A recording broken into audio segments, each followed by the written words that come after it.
स्वामिनारायणः साक्षादक्षरपुरुषोत्तमः सर्वेभ्यः परमां शान्तिम् आनन्दं सुखमर्पयेत्। वसुदेवसुतं देवं कंसचाणूरमर्दनं देवकी परमानन्दं कृष्णं वन्दे जगद्गुरुम्। ॐ अक्षरमहं पुरुषोत्तमदासोऽस्मि। ॐ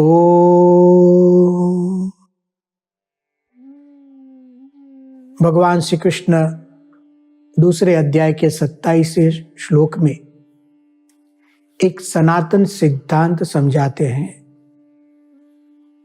जातस्य ही ध्रुवो मृत्युर ध्रुवम जन्म मृतस्य च। हे अर्जुन, जिसका जन्म हुआ उसकी मृत्यु निश्चित, और जो मरता है वही जन्मता है। तो जो अपरिहार्य है, अपने वश में नहीं है, उस विषय में चिंता मत करो। न त्वं शोचितुम अर्हसि। इस श्लोक के बारे में हमने कुछ चिंतन किया। आज और कुछ विशेष चिंतन करते हैं, क्योंकि बहुत उपयोगी सिद्धांत है। जगत की नाशशीलता। गुरुदेव श्री महंत स्वामी जी महाराज सत्संग दीक्षा नामक ग्रंथ में लिखते हैं, प्रत्यहम अनुसंधेया जगतो नाशशीलता। इस विश्व की, ये जगत की और विश्व अंतर्गत जितने पदार्थ हैं, हमारे आसपास जितनी चीजें हैं, इन सब की नाशशीलता प्रत्यहम अनुसंधेया। प्रतिदिन इस नाशशीलता का विचार करना है। जैसे भगवान की भक्ति प्रतिदिन करनी है, भजन प्रतिदिन करना है, भगवान का स्मरण प्रतिदिन करना है, उसी तरह जगत की नाशशीलता का अनुसंधान भी प्रतिदिन होना चाहिए। इससे भजन भी अच्छा होगा और जीवन में उलझने जो आती हैं वह भी कम हो जाएगी। प्रत्यहम अनुसंधेया, प्रतिदिन करना है, समय निकाल कर करना है। ऐसी नाशशीलता भगवत गीता हमें दर्शाती है, जातस्य ही ध्रुवो मृत्यु कहकर। देखिए, इस देह को लेकर इस संसार में हम रहते हैं, मित्रों के साथ रहते हैं, संबंधियों के साथ रहते हैं, कार्य करते हैं और कार्य निष्ठा भी होती है। लेकिन इस सनातन सत्य को यदि हम नहीं समझेंगे तो कदाचित छोड़ने में कष्ट होता है।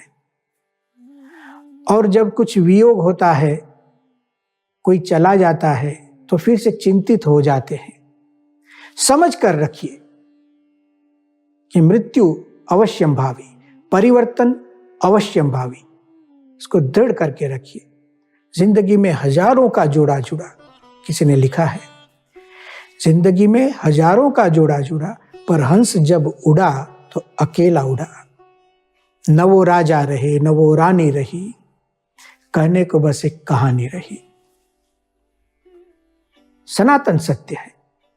देखिए, कौन राजा आज है, कौन रानी है, सब एक जमीन की धूल बन गए। किसी की मृत्यु होती है तो संस्कृत में कहते हैं पंचत्वम गतः, पंचत्वम गतः। उसकी देह पंचत्व को प्राप्त होगी। पंचत्व का मतलब क्या है? पृथ्वी, जल, तेज, वायु, आकाश, इन पंचभूत में से यह शरीर बना था। पुनः पंचत्वम गतः। हम कोई साथ नहीं रहेंगे। ठीक है, हम साथ में अभी बसते हैं, हम साथ में रहते हैं, संबंधियों के साथ, मित्रों के साथ, लेकिन यह सनातन सत्य है, जातस्य ही ध्रुव मृत्यु। हम बसे सब साथ बसे, पर चल बसे तो अकेले थे। हम समझे हरदम रहना है, पर यहां मिटने वाले मिले थे। हम समझे हरदम रहना है, पर यहां मिटने वाले मेले थे। हम यहां हरदम नहीं रहेंगे। और यह भगवत गीता हमें समझाती है। संस्कृत के एक सुभाषित में लिखा है, धनानि भूमौ पशवश्च गोष्ठे नारी गृहद्वारि सखा श्मशाने देहश्चितायाम परलोक मार्गे धर्मानुगो गच्छति जीव एकः। धनानि भूमौ, प्राचीन काल में धन का संग्रह सुवर्ण आदि रूप में होता था, तो उस सुवर्ण को पृथ्वी में रखते थे, मिट्टी में गाड़ कर छिपा कर रखते थे, रक्षा करते थे। यहाँ समझाते हमें धनानि भूमौ, यह जो धन द्रव्य इत्यादि है वो भूमि में रह जाएगा, आज की भाषा में कहें तो बैंक में रह जाएगा। धनानि भूमौ, उसको छोड़कर जाना है। पशवश्च गोष्ठे, पशुधन भी उस वक्त था, हम पशुपालन करते हैं, वो गोष्ठ में जहां पर बांध कर रखते हैं वहीं रह जाएगा सब। धनानि भूमौ पशवश्च गोष्ठे नारी गृहद्वारी, जब किसी की मृत्यु होती है उनकी धर्मपत्नी घर के द्वार तक आ सकती है, और फिर तो उसे स्मशान ले जाते हैं लोग। नारी गृहद्वारी, स्मशान तक कौन आते हैं? सखा स्मशाने, मित्र वर्ग जो है, कुछ संबंधी लोग हैं, स्मशान तक आते हैं। अरे इस देह को भी सोचिए, देहश्चितायाम, यह शरीर चिता में चला जाएगा, सब छोड़कर जाना है, यह बताते। धन को भी छोड़ना है, पशु को भी छोड़ना है, संबंधियों को छोड़ना है, मित्रों को छोड़ना है, अरे जिसके साथ हम रहते हैं इस काया को भी छोड़ना है। देहश्चितायाम परलोक मार्गे धर्मानुगो गच्छति जीव एकः। एक जीव आत्मा, जो हमारी आत्मा नित्य है और धर्म का अनुसरण यदि करती है तो परलोक में जाती है। सब कुछ छोड़ना है। जनक राजा की बात हम जानते हैं, हमारे शास्त्रों में जनक राजा का उपाख्यान आता है। जनक विदेही थे, लेकिन उनकी कथा बहुत रोमांचक है। जनक तो एक चक्रवर्ती राजा समान थे, सम्राट थे, बहुत बड़ा राज्य का उनका वैभव था, जय जयकार होता था। एक रात्रि में जनक सो रहे थे और उनको स्वप्न आया, और स्वप्न में घटना घटती है। जनक राजा भिखारी हो जाते हैं, घर घर भीख मांगते हैं। एक जगह सदाव्रत चल रहा था, जनक नाम का भिखारी सदाव्रत लेने के लिए जाता है, हाथ में कटोरा भी नहीं है। सदाव्रत देने वाला व्यक्ति कहता है कि जाओ कुछ कटोरा लेके आओ, फिर भिक्षा मिलेगी। यह भिखारी कटोरा ढूंढने के लिए जाता है, कहीं से कटोरा मिट्टी का मिलता है, कटोरा लेकर आता है, कुछ खाने मिलता है, लेकिन खाने जाता है तो कोई पक्षी आकर विक्षेप करता है, जो कुछ मिला सब गिर जाता है। खाने के लिए अन्न भी नहीं मिलता है। भटकते रहते हैं, जनक भटकते रहते हैं, भिखारी के वेश में भटकते रहते हैं, बहुत पीड़ा प्राप्त करते हैं। ऐसे करते करते समय बीतता है और अचानक नींद उड़ जाती है, आंखें खुल जाती हैं। राजा जनक का जय हो, राजा जनक का जय हो, जय जयकार सुनाई देता है। हाँ, वह वास्तविक जय जयकार था। जो जनक के सेवक गण थे जय जयकार कर रहे थे, सिपाही जय जयकार कर रहे थे। अब जनक को प्रश्न हो गया, सत्य क्या है? जो स्वप्न में मैं भिखारी था, वह सत्य है, या अभी मेरी जय जयकार हो रही है, यह सत्य है? क्या सत्य? इसमें मैं सत्य किसको समझूं? मैं अपने आप को राजा समझूं या भिखारी समझूं? पंडितों को पूछने लगते हैं, सत्य क्या है, मुझे सत्य बताइए। घटना किसी को पता नहीं कि राजा को स्वप्न आया, कुछ ठीक से बताए तो पता चलता है। उस वक्त अष्टावक्र नाम के जनक राजा के गुरु हैं। उनको जाकर राजा जनक पूछते हैं, यह सत्य है या यह सत्य है? पहले यह से मतलब जो मैंने स्वप्न में देखा वही सत्य है, जो मैं भिखारी था, भीख मांग रहा था, भूखा था। अरे हाथ में सोने के कटोरे की बात कहाँ, एक मिट्टी का कटोरा भी कहीं और से मिला था। क्या यह परम सत्य है, या आज मेरी जय जयकार हो रही है, यह परम सत्य है? क्या सत्य है? अष्टावक्र ने ज्ञान दिया, देखो स्वप्न भी नाशवंत है, कुछ समय के लिए है। हम जो स्वप्न देखते हैं, भगवान हमारे कर्म के अनुसार सृष्टि करते हैं और स्वप्न में हम इस सृष्टि का उपभोग करते हैं। परमात्मा सृष्ट स्वप्न है, वह भी नाशवंत है। हे जनक, आप ही ने तो अनुभव किया कि जैसे ही नींद उड़ गई, स्वप्न चला गया, स्वप्न सृष्टि पूरी हो गई। अब यह भी एक वास्तविक सृष्टि है जो भगवान ने कर्म फल के उपभोग के लिए निर्माण की है, यह भी नाशवंत है। यह भी अनंत काल तक नहीं रहता है। स्वप्न अवस्था में जो देखते हैं वह भी नहीं, और जो जागृत अवस्था में दिखता है वह भी अनंत काल तक कुछ नहीं। दोनों अनित्य, दोनों नाशवंत। तो फिर मोह क्या करना? जनक राजा को ज्ञान हो जाता है, समझ जाते हैं। अष्टावक्र उनके गुरु की कृपा से जनक को साक्षात्कार हो गया, समझ में आ गया कि देखो सब नाशवंत है, तो मोह नहीं करना चाहिए, वैराग्य प्राप्त करना चाहिए, और जो नित्य है, सनातन सत्य तत्व है, उसमें मन लगाना चाहिए, जिसे हम भगवान कहते हैं, परमात्मा कहते हैं, परमेश्वर कहते हैं, परब्रह्म कहते हैं। फिर जनक राजा की अद्भुत स्थिति हो गई, समझ गए। जातस्य ही ध्रुव मृत्यु हो, जो गीता का सिद्धांत है, उसको समझ गए जनक। जीते जी मुक्ति अवस्था को पा गए। जीवन मुक्त उनको कहते हैं, जीवन मुक्त। जीते जी, जीवन में रहते हुए ही, इस शरीर में रहते हुए भी शरीर के भाव चले गए। जीवन मुक्त स्थिति को प्राप्त हो गए जनक राजा। और उनके लिए कहा जाता था जनक विदेही। जनक विदेही, देह में रहते हुए भी विदेही थे। देह के साथ कोई राग नहीं, देह के साथ ऐसी कोई प्रीति नहीं, कोई वासना नहीं, इसलिए उनको विदेही कहते थे। एक समय की घटना है, जनक को जब लोग विदेही कहकर बुलाते थे तो किसी दो विद्वानों को प्रश्न हो गया। पढ़े लिखे हुए थे, शास्त्र के पंडित थे, विदेही शब्द का अर्थ जानते थे।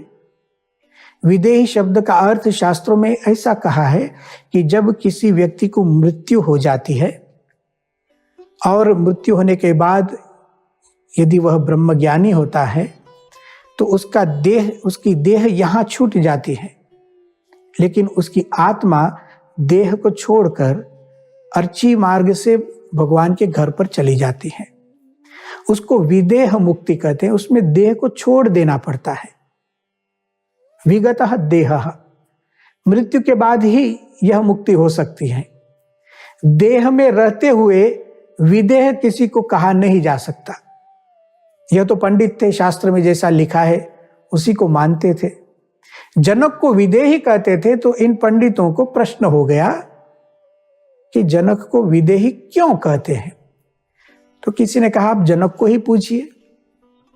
तो दोनों पंडित राजा जनक के पास आते हैं और कहते हैं राजा जी, हमें आपको कुछ पूछना है। राजा जनक ने विनम्र भाव से कहा पंडित वर्य पूछिए। पंडितों ने कहा विदेही शब्द का मतलब होता है जब देह छोड़ देते हैं और उसकी मुक्ति होती है तो देह वियुक्त आत्मा को विदेही कहते हैं। जनक ने कहा ठीक है। तो पंडितों ने कहा तो यही तो प्रश्न है, तो आपको लोग विदेही क्यों कहते हैं? राजा जनक मुस्कुराए, कुछ उत्तर नहीं दिया, लेकिन तुरंत ही उन्होंने अपने सिपाहियों को आदेश दिया इन दोनों विद्वानों को पकड़ लीजिए, जेल में बंद कर दीजिए। दोनों पंडित घबराने लगे। अरे पंडितों का अपमान, हम तो आपको प्रश्न पूछने आए थे, विदेही शब्द का समाधान करने आए थे, आप हमें जेल में बंद कर रहे हैं। हाँ, जेल में बंद करो। दोनों पंडितों को जेल में बंद किया जाता है। राजा ने कहा अपने सेवकों से कि देखो दोनों पंडितों का ध्यान रखो, कोई तकलीफ नहीं होनी चाहिए, उनको जो भी कुछ खाना चाहिए, व्यवस्था चाहिए, सब कुछ ठीक ढंग से करो। राजा के मन में और कुछ विचार चल रहा था। दोनों पंडितों की व्यवस्था की, जेल में तो ले गए। दोनों चिंतित थे कि कहाँ हमने यह प्रश्न पूछ दिया और आपत्ति आ गई। कुछ समय होने के बाद राजा ने अपने और एक सेवक को भेजा, जाओ दोनों पंडितों को जाकर कहो कल प्रातः काल सूर्योदय होते ही आप दोनों को फांसी दी जाएगी। सेवकों ने जाकर आदेश सुनाया। दोनों पंडित कंपित हो गए, घबरा गए। फांसी की सजा कल ही, सूर्योदय होते ही। सेवक तो आदेश सुनाकर चले गए, दोनों भयभीत हो गए। थोड़ा समय हुआ, राजा ने और सैनिकों को भेजा, सेवकों को भेजा, जाओ दोनों पंडितों की व्यवस्था करो, अच्छा खाना खिलाओ। बढ़िया से खाना पकाया और सेवक लोग लेकर गए, भोजन दिया, नहीं खा पाए। कल मृत्यु है, कल फांसी है, भोजन नहीं करना है। थोड़ा समय हुआ, राजा ने फिर से सेवकों को भेजा और कहा दोनों पंडितों को बुलाइए। आदेश सुनाया सेवकों ने, दोनों पंडितों को बुलाया। दोनों घबराए हुए थे। राजा जनक ने कहा, देखो पंडित वर्य, आपको सजा तो देनी है। आपने विचित्र प्रश्न हमें पूछा है, लेकिन यदि इस सजा से मुक्ति पानी हो तो एक उपाय है। हम आपको 2 कटोरे देते हैं, 2 पात्र देते हैं, दोनों हाथ में आपको लेना है, दोनों पंडितों को। और यह पात्र तेल से भरे हुए रहेंगे और उसको लेकर आपको चलना है गांव में। हम जो जिस भी रास्ते से आपको कहें वहां घूमकर आपको यहां वापस आना है। उसमें से यदि एक भी बूंद नीचे गिरेगी तो आपके पीछे ही मेरे सैनिक रहेंगे, आपका सर काट देंगे। और यदि आप सुरक्षित आ जाते हैं, एक भी बूंद नीचे नहीं गिरती है, तो आप मुक्ति पा सकते हैं, आपको फांसी नहीं दी जाएगी। दोनों पंडित सोचने लगे कि एक और तो मृत्यु निश्चित है फांसी में, कदाचित इसमें बच गए तो बच गए, चलिए करते हैं, प्रयोग करते हैं। घबराहट तो थी ही, लेकिन मुक्ति की चाहत भी थी, इसलिए उन्होंने इस प्रयोग के लिए अनुमति दे दी। राजा ने दोनों को दोनों हाथ में कटोरी दिए, तैल पात्र हाथ में लेकर दोनों पंडित चल रहे हैं। उनके पीछे तलवार लेकर सैनिक खड़े हैं। सैनिकों की भी नजर तैल पात्र के पर है, एक बूंद भी नीचे गला काट देंगे। अब राजा ने क्या किया, जो रास्ता तय किया गया था, जहां से जाकर वापस यहां आना है, तो पूरे रास्ते में अद्भुत आयोजन किया। संगीत का, नृत्य का, खाना पीना, अद्भुत दृश्य नजारे आप देखें तो खुश हो जाए। और एक एक स्थल पर आप खड़े रहें तो आपको आनंद हो, ऐसी सब व्यवस्था करती। इसी रास्ते से गुजरना था इन पंडितों को। चलना शुरू किया और 2 कटोरे हाथ में है, उसको देखते देखते दोनों पंडित चल रहे हैं।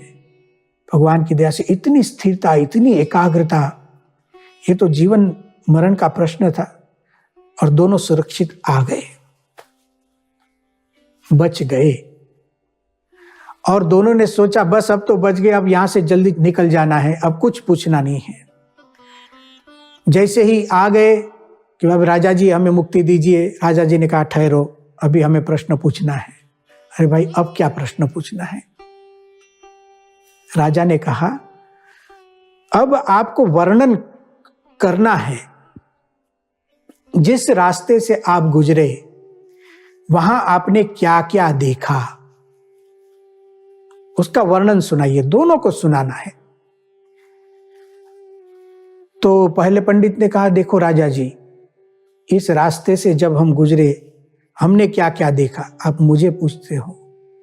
मैंने केवल तैल पात्र देखा है और कुछ नहीं देखा।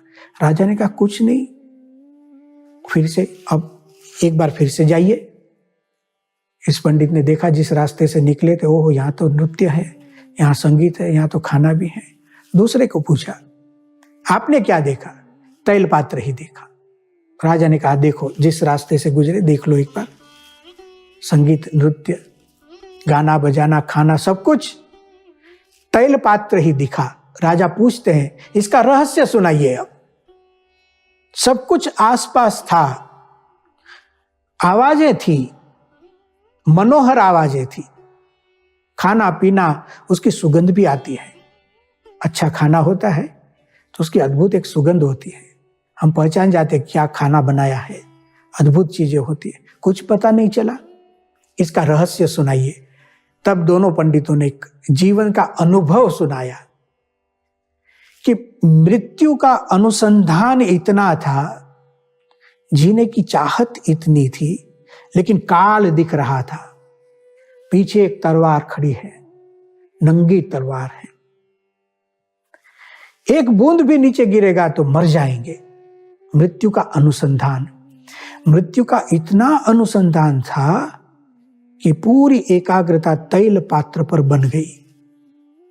राजा जनक ने सुनाया, देखो पंडित वर्य, हमारे गुरु अष्टावक्र, उनकी कृपा से हम प्रतिदिन प्रातःकाल उठते ही एक चिंतन होता है, कभी भी काल की तलवार गिर सकती है, मृत्यु कभी भी हो सकती है, कभी भी हो सकती है। नहीं प्रतीक्षते मृत्यु हो कृतमस्य नवाकृतम, महाभारत में लिखा गया। मृत्यु कभी प्रतीक्षा नहीं करती, इसने कार्य पूर्ण किया या नहीं किया, उठा लेती है। और इसीलिए सतत मैं मृत्यु का अनुसंधान रखता हूं, जीते हुए मरा हुआ हूं, मृत्यु के अनुसंधान से। हाँ, पूरा राज्य का कार्यभार लेकर बैठे थे, सब व्यवस्था कर रहे थे, चिंता भी कर रहे थे, लेकिन एक सनातन सत्य को स्वीकारते हुए सब कुछ कार्य किया। दोनों पंडित समझ गए और फिर कहा, राजा जनक जी आप सही अर्थ में विदेही हैं। अब तो पंडितों को भी ज्ञान हो गया। कहने का तात्पर्य, जीवन में हमें कुछ सनातन सिद्धांतों को स्वीकारना है। उसमें बहुत से सिद्धांतों में से एक अति महत्व का सिद्धांत जगतः नाशशीलता। संपूर्ण जगत नाशवंत है, यह भगवद गीता का उद्घोष। जातस्य ही ध्रुवो मृत्यु। हमारे घर में, हमारे कुटुंब में, समाज में, परिवार में, कहीं पर भी कुछ ऐसा कुछ विनष्ट हो जाए, घर में कुछ टूट जाए, फूट जाए, इस गीता का सूत्र, उसका पाठ कीजिए। हम चीजें लाते हैं, बाजार से खरीद कर लाते हैं, पैसा देना पड़ता है, ऐसे मुफ्त में नहीं आता है। फिर भी कुछ टूट जाए, घर में लाया और टूट गया, किसी से गिर गया, गुस्सा मत कीजिए, शांति रखिए, गीता का मंत्र बोलिए, जातस्य ही ध्रुव मृत्यु हो। जिसकी उत्पत्ति है उसका विनाश निश्चित। चलो पीछे बाद में विनाश होने ही वाला था, जल्दी हो गया। प्रमुख स्वामी जी कायम हमें यह सिखाते थे, गीता का सिद्धांत। जगत को नाशवंत समझिए और नाशवंत समझकर जगत में होते परिवर्तन को देखकर दुखी मत रहिए, शांति रखिए, भगवान का भजन कीजिए। भगवान ने एक अद्भुत शरीर दिया है, उसका उपयोग अच्छे काम में कीजिए। श्रीमद् भगवद गीता में ऐसे बहुत से उपदेश हैं, और भी बातें जो कही वह अगले व्याख्यान में करेंगे। ओम शांति ही शांति ही शांति ही।